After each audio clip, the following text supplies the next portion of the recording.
halage the blog dot gumar ko do bu kenyo pho mo pa phi kuna tra tamati ko phu chali shong la le ke pa lo ta so de we da bro ga square khone yi ta so khai ko dok le mu shu click di ke do no we da le ameritv.com တာကွေနော်တေဝဒ click di Israel နော် Israel ချတ်တဲ့စုဒတ်တော့ dead တာလေတဲ့ဟွန်းနဲ့မာစီလောပကတဲ့မှာလဲ click di Israel မာစီကတော့ Ali Sera တန်စီရီမေဝဒ Iran อาสึกโคพัดดูตกาเลยป้อเล็บปู่กองทัพเรืออิหร่านแต่ได้เนาะผู้บัญชาการกองทัพเรืออิหร่านมาตีไว้ดูก็โคตรขี้กันเลยเนาะเอาไว้ตกาเขาตรูเลยแต่เอเดบารัสเซียเอเดบาบ้าชาตินั่นเองว่าไงไม่ปรามาเตอร์ทอดเตอร์หล่อตาเตอร์ปราเชลล์ปูเลยป้อเล็บปู่เลยกบฏที่เละอะเอาไว้ได้กบฏที่ไม่เละขอบกาบ้านเนี่ย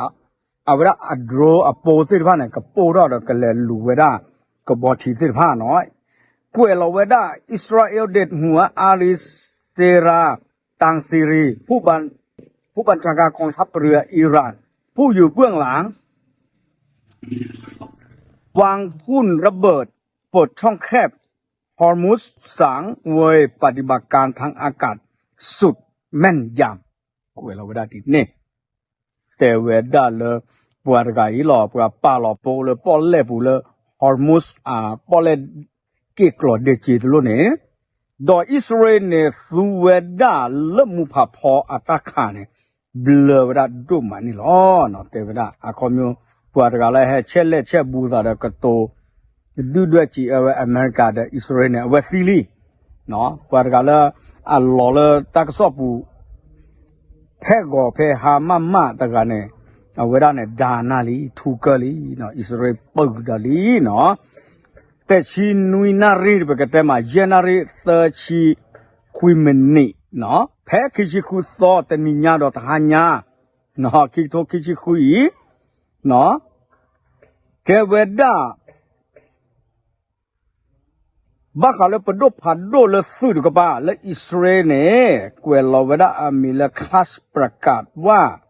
การโจมตีทางอากาศของอิสราเอลได้สังหารอาลิเซราตังซีรีผู้บัญชาการกองทัพเรือพิทักษ์ปฏิวัติอิหร่านเนาะ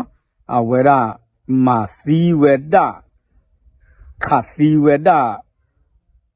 สมุดโดอะโคดกาเลคลีตะกป่าเนาะเลป้อเล่ตะกป่านี่ลีอิสราเอลอัปโดพาโดเลสุตะกป่าเตเวดาซีลอติลอเชตะกูบากูเซต่อถอยกว่าเราเวลาเลมูพาพอแล้วปล่อยแต่สิญญาแต่หน้าหูบ้านเนี่ยเมกันเลยเวลาเลยมันตาดูเลยกับพาว่าเลยตาซ้อนเนาะดอที่เวลาขาดซีเวลาเนี่ยเนาะแต่เวลาแท้มันนาก็ละปุกุยเนาะแล้วมันนาก็ลีนาได้เนาะเลตาตามมาตากิตากลูดขาจอดแต่ก็ว่าปฏิบัติการ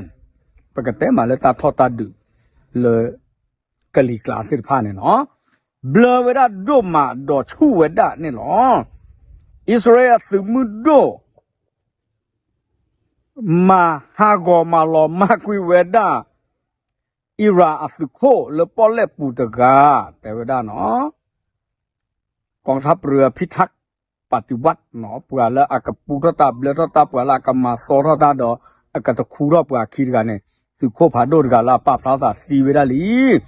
อันนี้จะไม่แท้เวตกาว่าเจ้าแต่สุดาตัวพร้อมกับเจ้าหน้าที่ระดับสูงของกองบัญชาการกองทัพเรือฟัส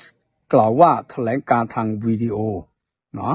แต่เวดาเนาะป้าคือเดือดสุโคตรสุนาสิผ้าตบลือกาญาแต่เวดาเนาะลาพอลาสิผ้าโดยเจ้าแต่กวยกระโดดชายผู้รับผิดชอบโดยตรงต่อปฏิบัติการก่อการร้ายในการวางทุ่นระเบิดเนาะและปิดกั้นช่องแคบฮอร์มุสสำหรับการเดินเรือถูกระเบิดและกำจัดไปแล้วเนาะปวดตะกาละฮิมูดาโลละกะเชลอโปดอากะฮิคาเปอร์คาตาโซตากะมอลฮอร์มุสอะปอลเลเนี่ยแต่เวลาเลตาสิกบอลเลสิตะพานเนี่ยเอาเวลาเนี่ยบาตาทะเลกุลีแต่เวลา คอมโยบาตามาหลอมากกว่าลีแต่เวลาเนาะนับตั้งแต่เริ่มการโจมตีร่วมกันระหว่างสหรัฐและอิสราเอลต่ออิหร่านเมื่อวันที่28กุมภาพันธ์69อิสราเอลได้ประกาศการสังหารเจ้าหน้าที่ระดับสูงของอิหร่านรวมถึงผู้นำสูงสุดอาลีคาเมเนอีนะปูวิลีเนาะเวลาในฝ่ายความมั่นคงและส่วนอิทธิพลของศาสนาอิสลามอาลีลาริจานีแต่ว่าแพ้เลยเวลาอิสราเอลอเมริกาพอลจูสารตาดูเบคิชิขวดเฟบรีคิโตคิชิคุเนี่ยมาตีเวลาคนนาพัดลูกขี้กันเนลีเนาะแต่เวลาดีเน่เนาะแพ้เลยปูกุยตาซอดีบ้าแต่เวลาเนาะอิสลามอิสราเอลวิตาสูเนาะ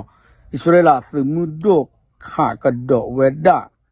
เนาะอิราอักบอสิทธะตบลูบอแต่เวลาเนาะแพ้มาก็ตนุยเนี่ยตาขาเนาะอิสราเอลขาเวตาเลกลิกลาเนี่ยมหากเวดา